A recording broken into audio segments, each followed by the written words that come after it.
O nosso convidado de hoje está no 5º mandato de deputado federal. Já foi secretário do Transporte em São Paulo e está numa caminhada longa no campo progressista. Seja bem-vindo, Carlos Zaratini.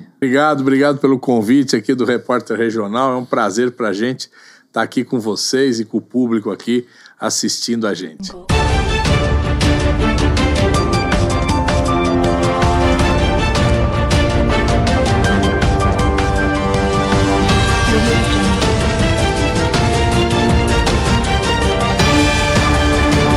Deputado, a gente sabe que o governo Lula tem trabalhado muito no país, né, afora. E a classe direita, que se diz direita no Brasil, estão metendo pau no preço, nas altas do preço. Eu queria que você falasse um pouquinho sobre isso. Olha, nós tivemos alta de preço, sim, é verdade. Teve alta de preço dos alimentos. Alguns alimentos em particular, como, por exemplo, o café, né? O café teve uma alta, né? A carne também teve alta. Os ovos, né? Mas se você for ver, são questões pontuais. Por exemplo, o café. O café teve um fracasso na colheita do café do Vietnã. O Vietnã é um dos grandes produtores de café do mundo. E a China começou a aumentar o consumo de café. Então veja você, um país de 1,5 bilhão de habitantes começou a tomar café. Então é muito aumento de consumo, ao mesmo tempo houve uma diminuição da oferta. Não aqui no Brasil, lá no Vietnã. Mas o preço do café, ele é internacional. Então a hora que sobe o preço no mundo, os produtores de café do Brasil falam, bom, vamos vender aqui pelo preço internacional, né? É o que chama commodities. Então nós estamos pagando mais caro pelo café. O ovo, problema similar. Nós tivemos uma gripe aviária lá nos Estados Unidos. Foi 140 milhões de aves abatidas. Porque lá nos Estados Unidos não tem vigilância sanitária como tem no Brasil. Aqui a gripe aviária foi rapidamente controlada. Lá não. Pegou fogo, foi para frente. Resultado, faltou ovo nos Estados Unidos. O Brasil começou a exportar ovo para os Estados Unidos. O que aconteceu com o preço do ovo no Brasil? Subiu. Então, se você for ver, o fato de que a gente está tendo aumento no custo de vida, né, e nos alimentos, não é por conta de uma inflação generalizada, é por conta de alguns produtos que têm preços internacionais. Então, isso aí nós vamos superar logo, nós vamos ter uma normalidade aí de preços, os preços já estão baixando e vão baixar mais. Deputado, eu queria contar uma história para o senhor que você não lembra, acho que você não conhece, nunca vai lembrar. Mas o meu professor de jornalismo chama-se Mário Rolim Cândido. Acho que você conheceu. Opa! Mário Rolim Cândido, você ajudava muito ele no jornal O Butantan. Nós fundamos o jornal O Butantan em 1993. Né? Na verdade, não foi eu e o Mário começou a trabalhar depois. Foi eu e um companheiro chamado Elias. Nós fundamos o jornal não tinha redação, não tinha nada, era na minha casa, a gente fazia tudo em casa. E o jornal era quinzenal. Então nós fundamos esse jornal Butantan, era 20 mil exemplares. Nós tínhamos também um outro companheiro que ajudava muito, que já faleceu, que era o Geraldo Cunha, o Geraldinho. O Geraldinho ajudava muito a organizar a distribuição, ajudava nas reportagens também, né? Então nós começamos o jornal em casa. Depois pegou no breu, né? Começou a andar o jornal e nós aí alugamos uma sala na Avenida Rio Pequeno, ali perto da padaria 5 Quinas, né? E a gente funcionava ali em cima. Então, nós ficamos com o jornal, eu trabalhei no jornal durante mais ou menos 2 a 3 anos. Aí o Mário veio trabalhar junto com a gente. Aí no fim eu falei, não, Mário, toca o jornal aí porque eu preciso fazer outras coisas, né? E o Mário continuou o jornal por mais uns 3 anos. Eu acho que durou uns 6 anos mais ou menos o jornal. Foi muito bom, foi uma experiência muito positiva. O jornal ajudava muita gente ali na comunidade do Butantan, né, Zaratini? O jornal era importante porque a gente dava as notícias do bairro, não tinha internet, né? E até hoje, né, o Butantan, mesmo assim como com a internet funcionando, você não tem uma comunidade no Butantan, um jornal ou um jornal eletrônico, né, que informe os problemas do bairro, que são muitos. O Butantan está vivendo uma situação tão negativa que há muito tempo eu não via, né? Hoje, realmente, a Prefeitura de São Paulo, na região, está completamente fracassada. Zaratini, eu montei um jornal com uma área lá chamado... como é que é o nome? É Cotia. E eu lembro que eu lancei você prefeito de Cotia. Pô. Eu tenho na capa do meu jornal. Causei uma polêmica na época. Na época foi polêmica em Cotia. Essa ligação sua com Cotia já vem de muitos anos, né, deputado?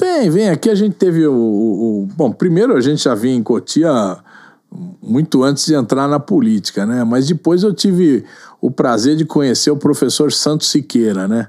O Santos Siqueira não só era um grande educador, foi diretor aqui da escola Pedro Casimiro, né? A sua esposa também, uma grande educadora, né? Pessoas que tiveram uma atuação fantástica aí na luta por uma educação democrática e por um país democrático, né? E aí ele participava do PT, foi fundador do PT e era a grande liderança do PT aqui nos anos 80, 90, né?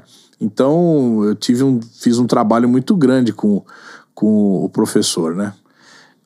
Zaratini, vamos falar um pouquinho da Raposo. Como é que você vê a Raposo? O que é esse negócio do Tarcísio encher de pedágio a Raposo? Como é que você vê isso? Olha, é um desses completo absurdo, porque, vê bem, a Raposo, ela é uma avenida na área urbana. Não dá mais para dizer que a Raposo é uma estrada, né? Eu sempre batalhei para que a gente tivesse corredor de ônibus na Raposo, né? Então, o que era o certo? Era a gente ter um corredor de ônibus que saísse lá do terminal de Cotia e fosse até o terminal do metrô da Vila Sônia ou até Pinheiros. Apresentei essa proposta no governo do Geraldo Alckmin, do Serra, do Alckmin de novo, né?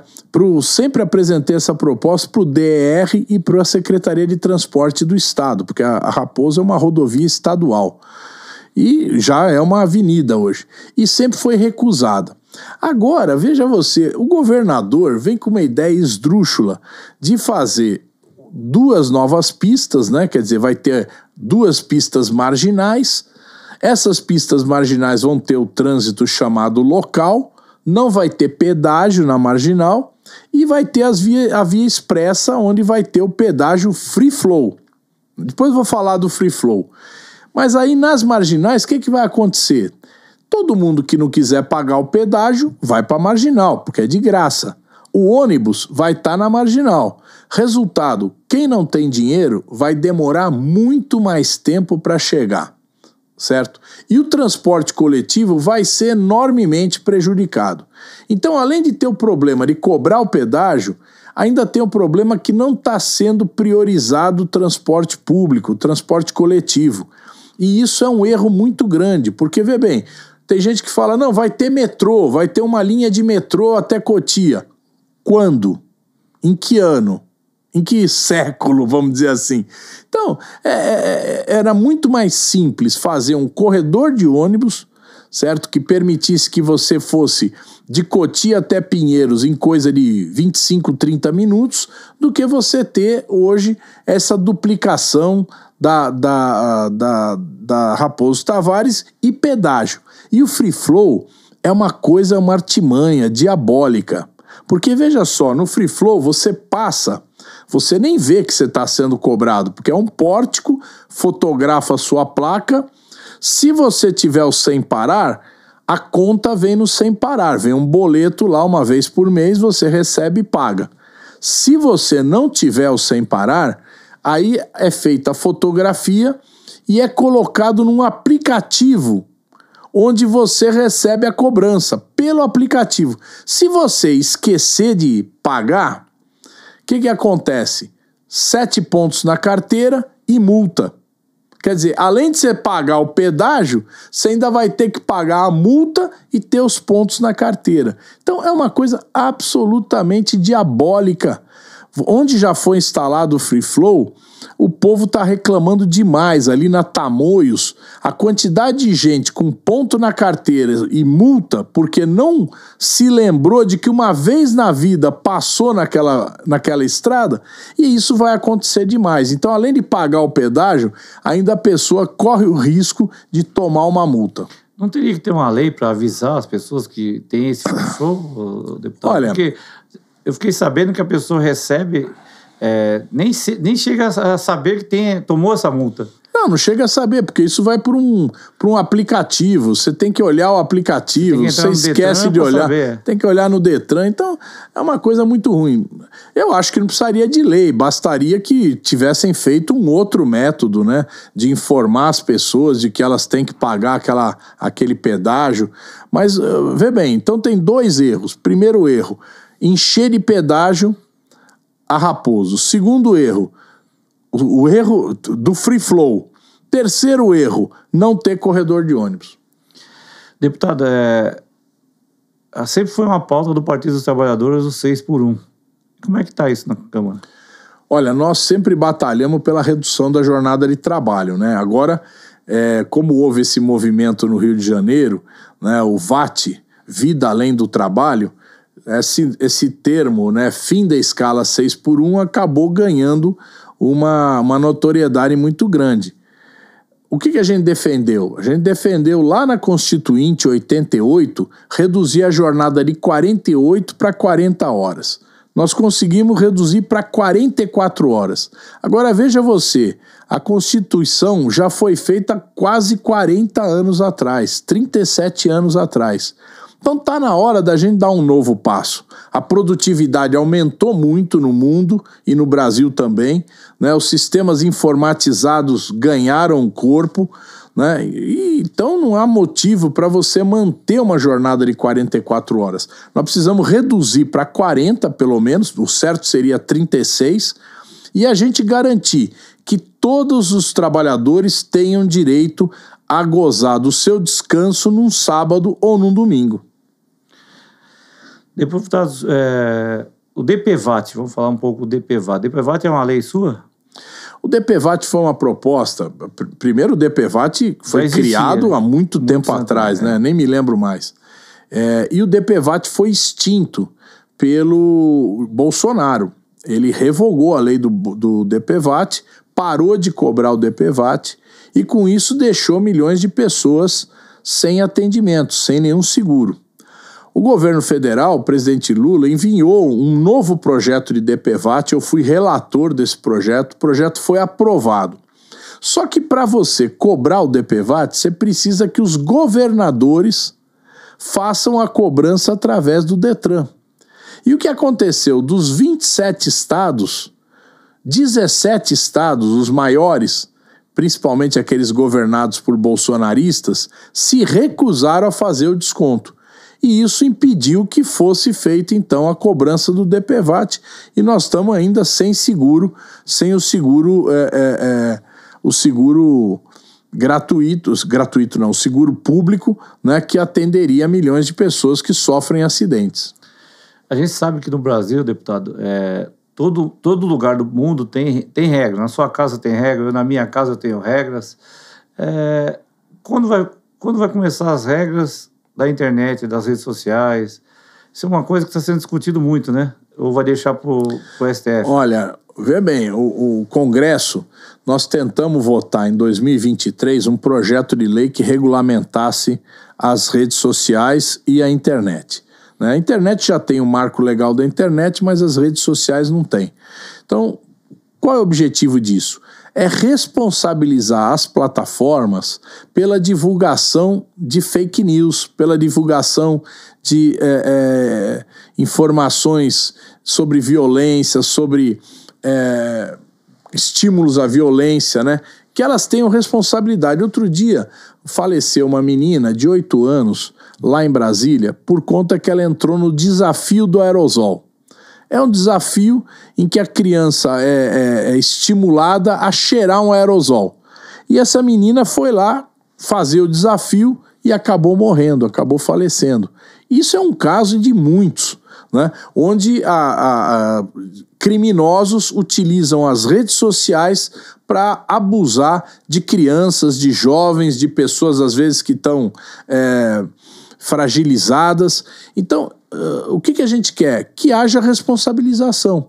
A rede social tem que acompanhar o que está acontecendo e tem que tirar do ar quando tem qualquer tipo de ação dessa qualidade. Por quê? Porque isso prejudica a população. Nós não estamos falando em censura prévia, nós estamos falando em impedir que seja disseminada a violência, que seja disseminado o ódio, que seja disseminada as fake news que prejudicam. Por exemplo, dizer que vacina transforma o cara, né? Vacina jacaré. Transforma o cara em jacaré. Isso aí é um absurdo que foi disseminado. Muita gente parou de tomar vacina. Né? Então é um tipo da informação que a responsabilidade das redes sociais é tirar do ar, porque é falsa, é criminosa. Né? Nós não estamos pedindo aqui que haja qualquer restrição à liberdade de pensamento, mas queremos que tire aquilo que é falso, criminoso e que induz um comportamento errado da população. E falando um pouco de STF, deputado, a gente vê que o STF tem trabalhado muito. O que o senhor acha da atuação do STF hoje? Olha, o STF muitas vezes ele avança em áreas que seriam próprias do legislativo. É o caso, por exemplo, da fake news. O STF está retomando o julgamento desse processo de regulamentação das redes. Então, nesse ponto, entra numa área bem polêmica. Deve o STF fazer isso ou não? O STF age por omissão do legislativo. E aí eu acho que nós precisamos, no legislativo, ter mais agilidade. Muitas vezes os projetos ficam parados, não são votados e acaba o STF tomando uma atitude. Então, nós não podemos acusar o STF pela falha do próprio legislativo, certo? Nós precisamos... tem alguns momentos que realmente o STF vai além daquilo, né? O próprio Tribunal Eleitoral toma decisões esdrúxulas, mas nós temos que ver que quem tem a responsabilidade de elaborar leis é o Congresso Nacional. Deputado, eu sei que o senhor circula muito aqui na região, Cotia, Itapevi. O que aconteceu com o PT nessa região que não fez mais prefeito?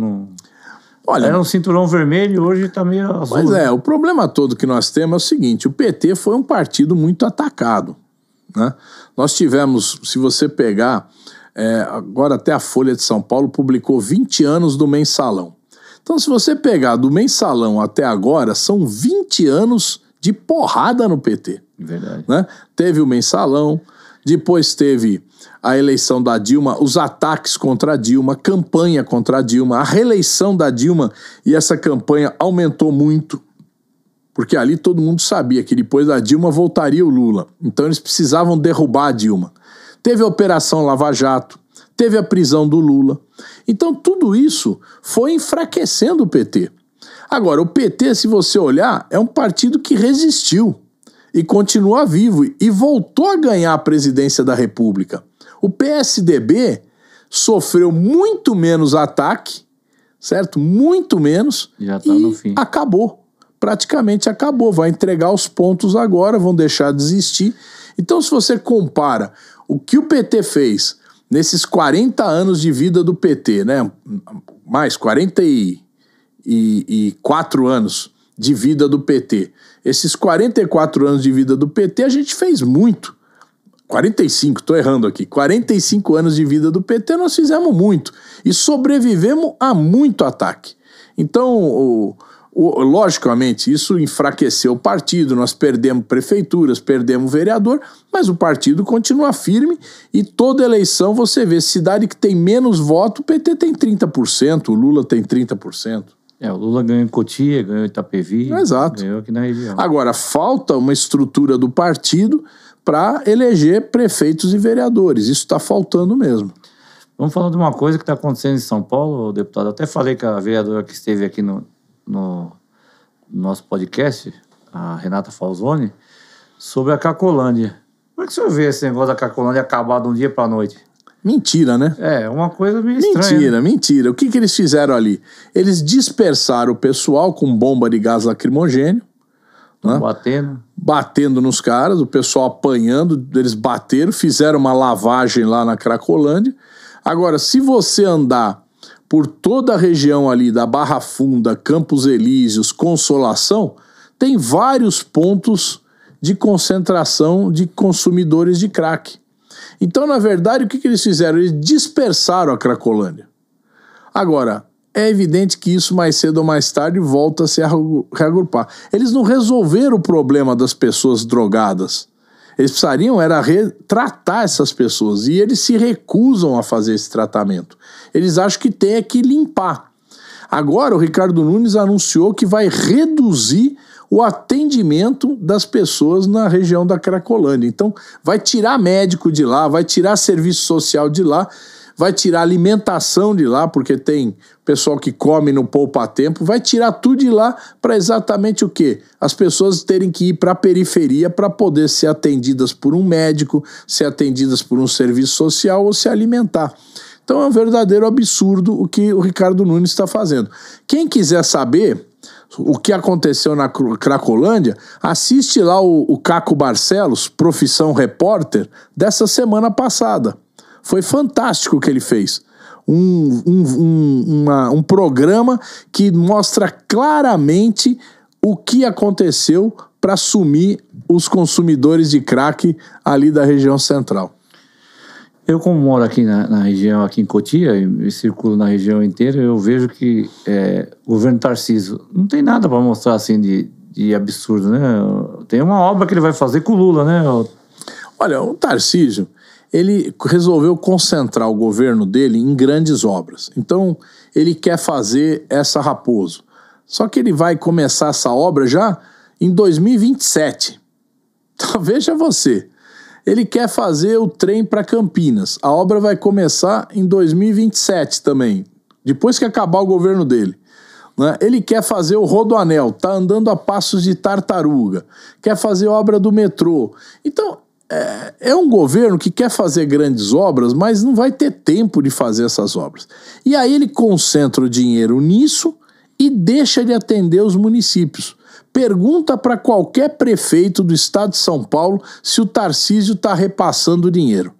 Esses prefeitos estão todos indo em Brasília para tentar obter recursos em Brasília para poder governar, fazer algum tipo de investimento na sua cidade. Está totalmente abandonado.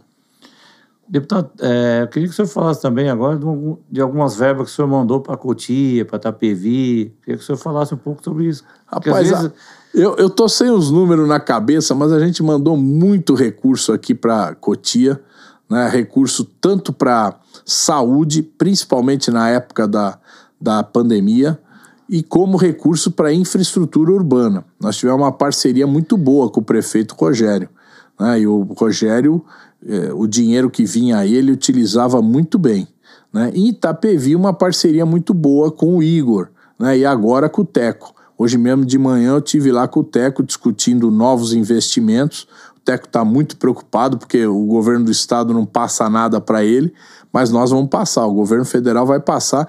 Ele tem lá quase 300 milhões de reais para obras de drenagem, canalização de córregos para reduzir as enchentes. O senhor esteve aqui em Cotia, eu lembro, no encontro com o prefeito Formiga aí, que o senhor teve com ele aí. Como é que foi essa relação? Porque assim, o Formiga não... Quem apoiou, o PT apoiou o Rogério na campanha passada. Uhum. Até por um compromisso que o Rogério tinha com o PT. E qual é a relação sua com o Formiga agora, com o PT e com o Formiga? Olha, o PT tem uma relação boa aí com o Formiga, o PT aqui da cidade, né, tem uma relação boa, mas eu sinto assim o Formiga ainda tateando, né, eu não vejo ele assim com desenvoltura, né, procurando, tendo uma ação maior lá junto ao governo federal. Então eu vou dizer a você, eu recebi acho que bem uns 50, 60 prefeitos lá em Brasília, mas eu não vi o Cotia, o Formiga, entendeu? Eu não vi Cotia presente lá. Não sei porquê, eu não sei o que está acontecendo. Mas eu acho que ele não tá com alguma dificuldade, talvez, aí no governo, alguma forma que ele não esteja podendo chegar em Brasília ou apresentar projetos para conseguir evoluir, né? É uma pena. 2026, falando em 2026, você vai de Lula e Márcio França? Ou ainda não está definido isso? Veja só, isso é uma coisa boa da gente falar aqui.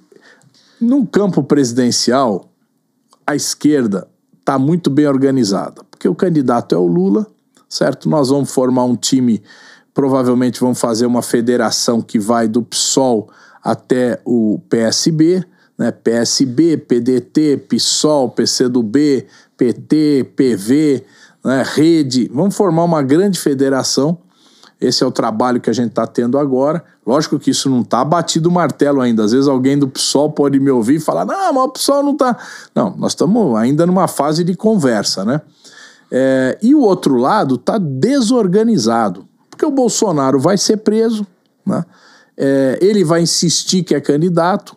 Se não for ele, ele vai querer botar ou a mulher ou o filho e vai adiar uma outra decisão, porque o pessoal daqui da Fiesp, da Faria Lima, o Poder Econômico de São Paulo, gostaria que o candidato fosse o Tarcísio, né? Porque eles acham que o Tarcísio é mais confiável aí para a burguesia. Mas o Bolsonaro, todo mundo sabe que se o Bolsonaro não puser a mão, nenhum candidato da direita se firma. Então o Tarcísio está naquela dúvida, se sai do governo ou não sai do governo. E o Bolsonaro está sentado em cima dos votos e não deixa ninguém chegar perto. Então, até agora, eu acho que a gente está com esse movimento desorganizado do lado de lá. Na eleição de governador, se o Tarcísio for candidato à reeleição, não for para presidente, ele vem com bastante força, porque ele está sentado na máquina, apesar de todo esse desgaste que ele tem com os prefeitos. Se ele não for candidato, então vai ser uma brigaiada enorme ali para ver quem que é. O Ricardo Nunes quer ser candidato, o presidente da Assembleia, o André do Prado, quer ser candidato, o Kassab quer ser candidato, o Felício Ramute quer ser candidato, todo mundo quer. Então daria uma briga enorme. Do nosso lado, nós temos 3 bons nomes. Nós temos o Fernando Haddad, que foi o candidato em 2022, foi para o segundo turno, teve um resultado muito bom. Nós temos Geraldo Alckmin, que foi 4 vezes governador de São Paulo, que é uma pessoa de muito prestígio, é vice-presidente da República. E nós temos o Márcio França, que já foi governador também e que tem uma grande experiência. Então nós temos 3 nomes. A nossa situação aqui é só a gente sentar na mesa e resolver. Não temos dificuldade. 3 bons nomes para disputar o governo do estado.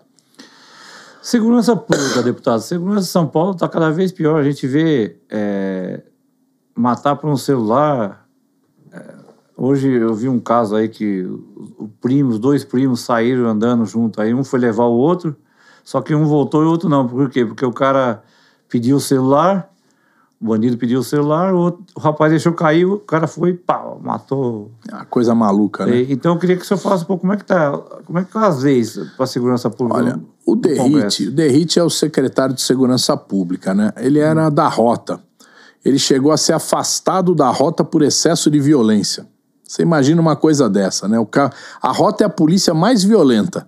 Para o cara ser afastado da Rota porque é muito violento, você imagina quem é o cara. Nossa. Né? Então o Derrite, ele tem incentivado a violência da parte da polícia militar. E ele tem esquecido a polícia civil. A polícia civil é quem investiga. É a partir da investigação da polícia civil que você identifica como os criminosos agem. E aí você pode preparar, né, para prender aqueles caras sem ser um confronto. Você pode fazer uma prisão sem ter confronto. Olha a Polícia Federal. Você assiste a Polícia Federal dando tiro por aí, matando, morrendo? É raríssimo acontecer isso. Por quê? Porque a Polícia Federal identifica o crime, arma uma operação e prende os caras. Então, a Polícia de São Paulo está paralisada, a Polícia Civil, e a Polícia Militar, ele deixou a loucura tomar conta. Nós vimos tantos casos de violência contra pessoas comuns. Resultado disso, está aumentando a violência no estado de São Paulo porque está sem controle. Né? Eles falam, não, nós estamos aí, nós somos uma polícia dura, e a violência aumentando. E aí nós temos 3 tipos de violência. Nós temos chamado crime organizado, né? Que é o PCC, Comando Vermelho, que o governo federal está fazendo um combate, inclusive quer mudar a Constituição para criar um sistema único de segurança pública. Né? Esse sistema único articularia a Polícia Federal, polícia militar, polícias civis e guardas municipais.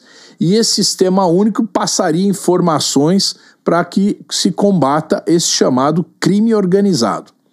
Aí você tem um outro crime, que é o crime, vamos dizer, desorganizado, o crime disperso. É esse cara que rouba celular, é o crime do cara que rouba aliança, agora ficou moda roubar aliança, né, das pessoas.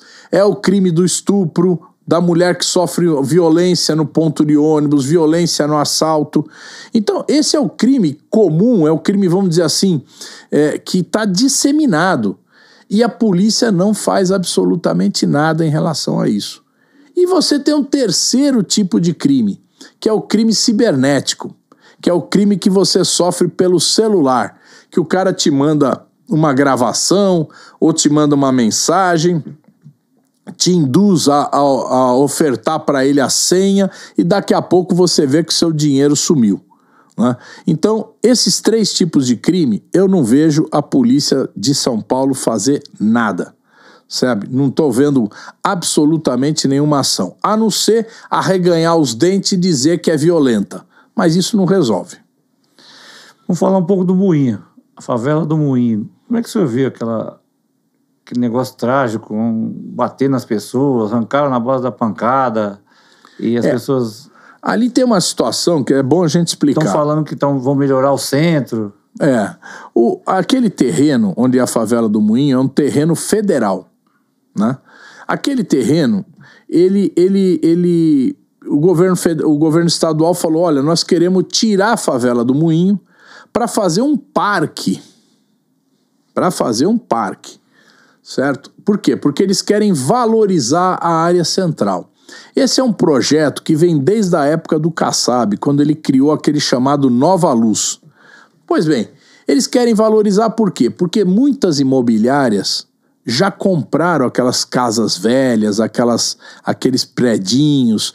A própria Porto Seguro, que é uma grande seguradora, você sabe que a sede dela é ali no Campos Elíseos. Ela já comprou muita coisa ali para construir empreendimentos. Pois bem, e o governo do estado quer levar o novo Palácio do Governo lá para a Avenida Duque de Caxias.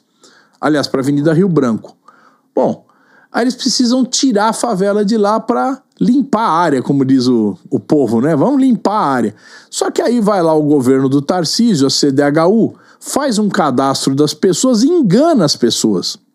Diz que não, nós vamos te dar uma casa, tal, te dar um apartamento. Aí as pessoas ficaram sabendo depois que iam ter que sair da favela, ir para um auxílio aluguel, ganhando R$800 de auxílio aluguel. R$800 no centro da cidade, você não aluga nenhum cômodo de pensão. Nenhum cômodo de pensão. Aí eles iam dar R$800 para as famílias, para cada família, e a hora que ficasse pronto os prédios do CDHU, eles iam ter que pagar R$250 mil por cada apartamento em prestações que equivaleriam a 30% da renda mais o condomínio. Bom, aí o pessoal se desesperou, falou, mano, isso nós não temos condição. Como é que nós vamos morar com R$800 no aluguel? Não tem chance.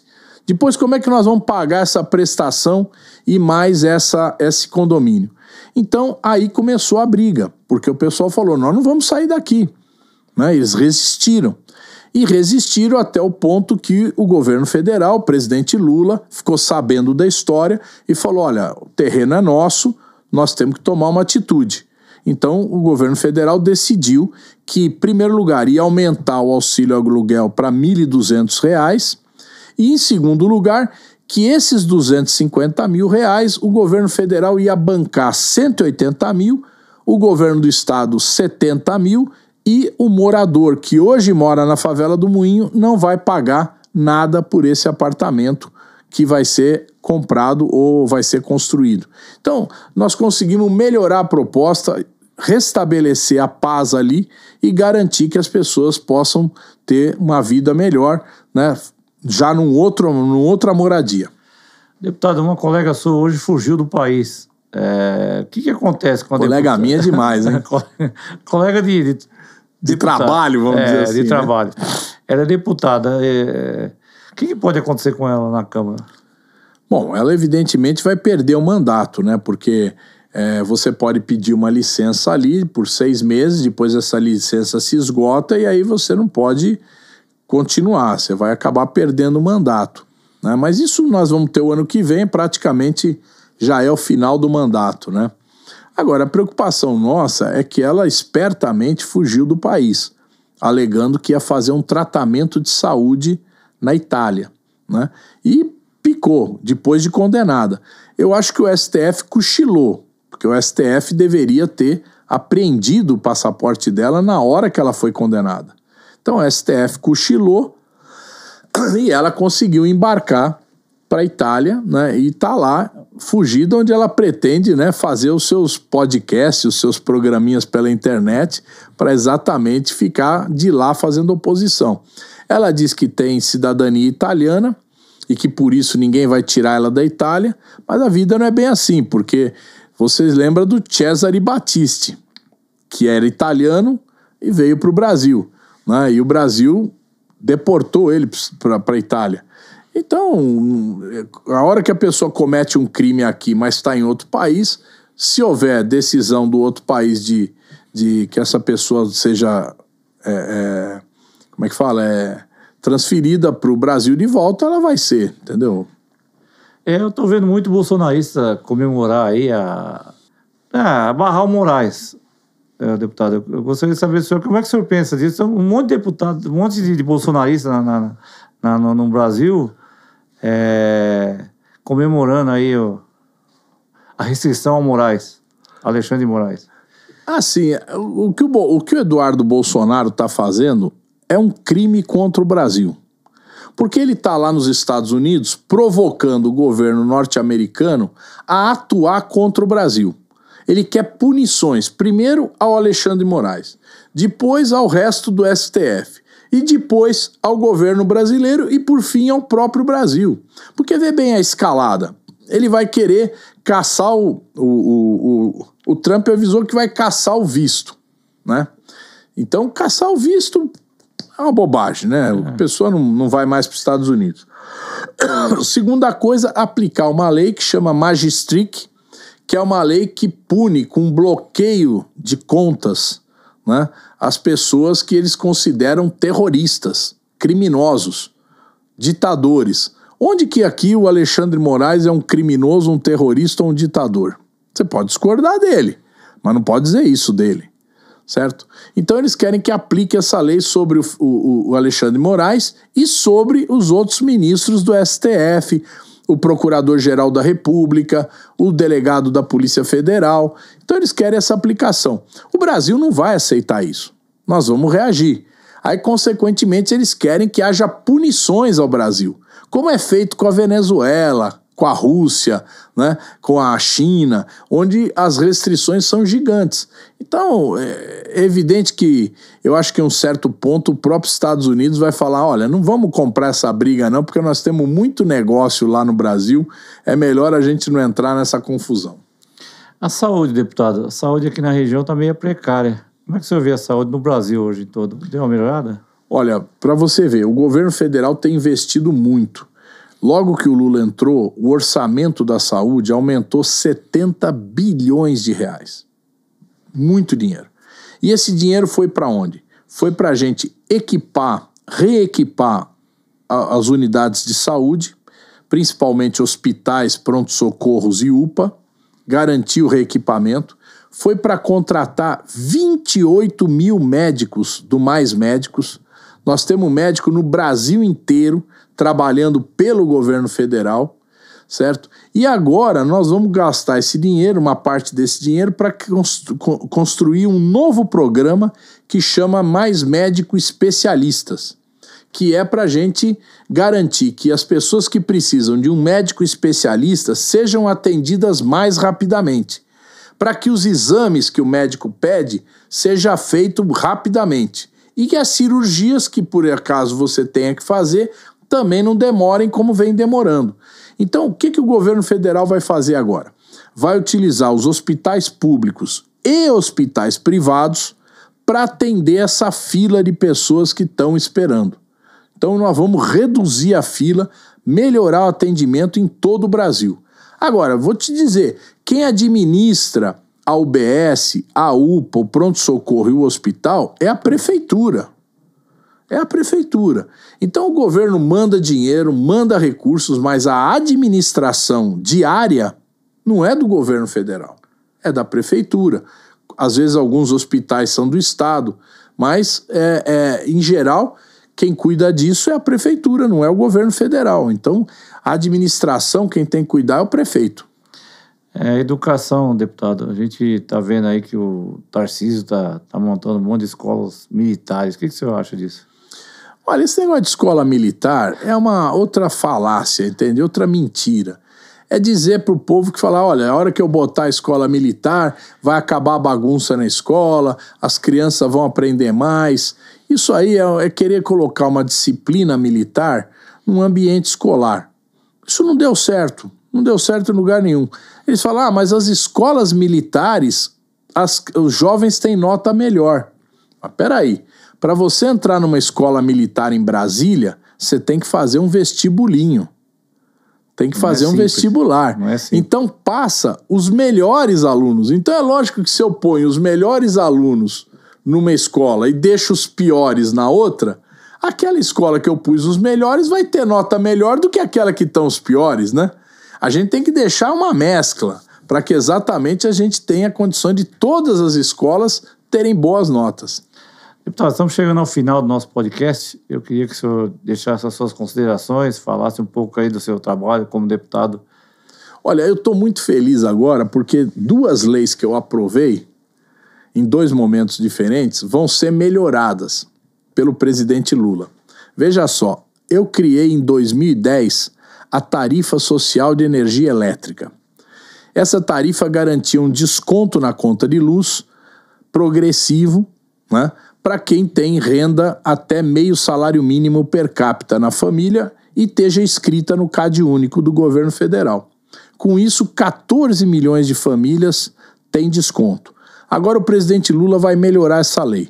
Então quem consumir até 80 quilowatts não vai pagar a conta de luz. Quem consumir mais de 80 só vai pagar o que passar de 80. Então é uma coisa maravilhosa. E quem tiver renda de até 3 salários mínimos na residência vai ter um desconto de 15%. Então é uma melhoria na minha lei fantástica. Eu estou muito agradecido que o presidente Lula está fazendo isso pelo nosso país. E vai aumentar para 21 milhões de famílias beneficiadas. A segunda lei foi que eu criei em 2021, a lei do auxílio gás. Eu criei essa lei porque o gás não parava de aumentar. Então nós aprovamos lá no governo Bolsonaro, só que o Bolsonaro o que ele fez? Ele só pagou o auxílio gás para 5 milhões de famílias. E, segunda coisa, ele pegou esse dinheiro do auxílio gás e ele misturou com o Bolsa Família. O que o presidente Lula vai fazer agora?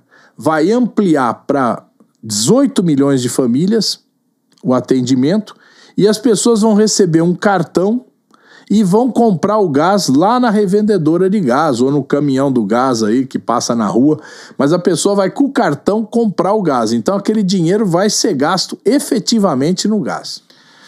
Deputada, mais uma pergunta que eu estava me esquecendo aqui. Nós temos os PED aí.